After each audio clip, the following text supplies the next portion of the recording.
Good morning, everyone. Thank you for taking the time to join me today. My name is Kinsey, and I'm here to present my results of my study on artificial blood vessels, specifically focused on the best material for femoral artery replacement. In this presentation, I'll walk you through the design of the simulations I conducted and ultimately my recommendation.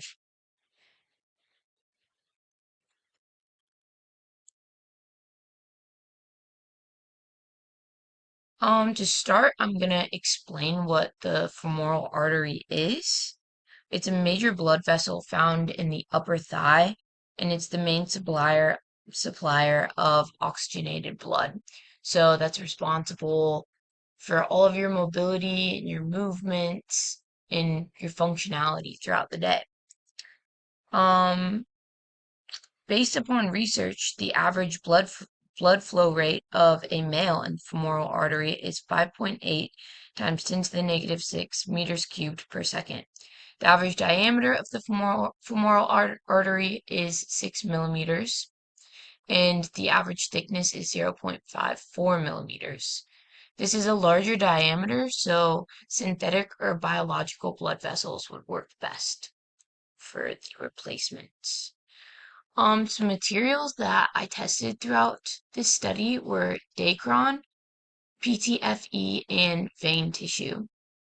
Dacron and PTFE are both synthetic vessels.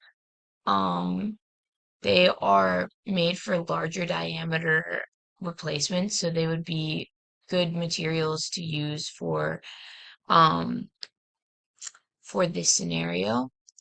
They're both biocompatible, meaning that they would integrate well into the human system.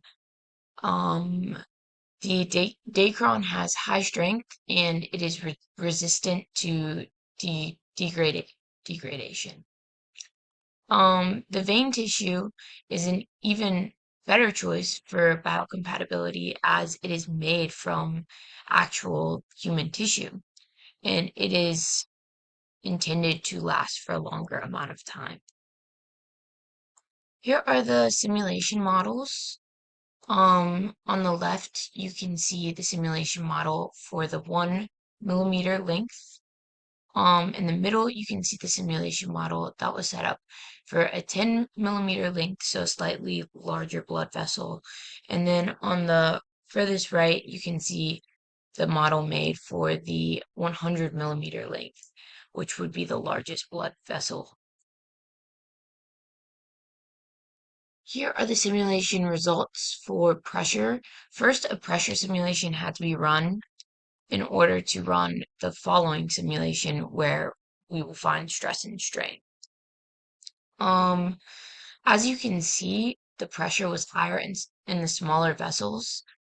And in the second running of the simulation, when the flow rate was increased by 5 times the original amount, you can see that the pressure went up proportionally with that. But as we saw this in a larger blood vessel, you could see that the flow rate began to become negligible and it no longer affected the pressure. Mm, None of the maximum stresses that were found during the simulation went above the natural yield strengths of of any of the materials, which is very good. That means that they're not going to burst when they're in the bodies of patients, which is something that we definitely don't want to be happening. Factor of safety was also calculated.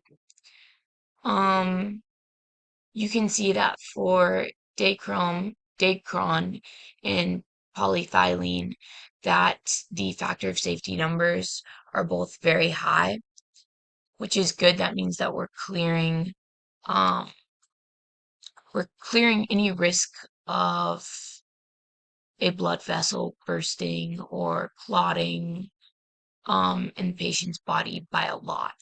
And we also clear our factor of safety for the vein tissue as well.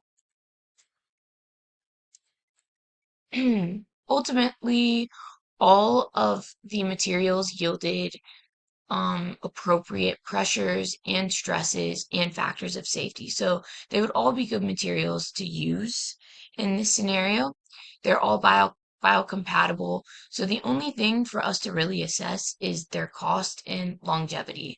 And ultimately, the cost of the vein tissue is cheaper than the cost of either of the other two materials, and the vein tissue is going to last longer.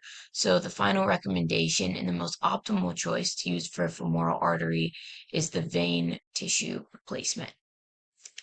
Thank you and have a great rest of your day here on my sources.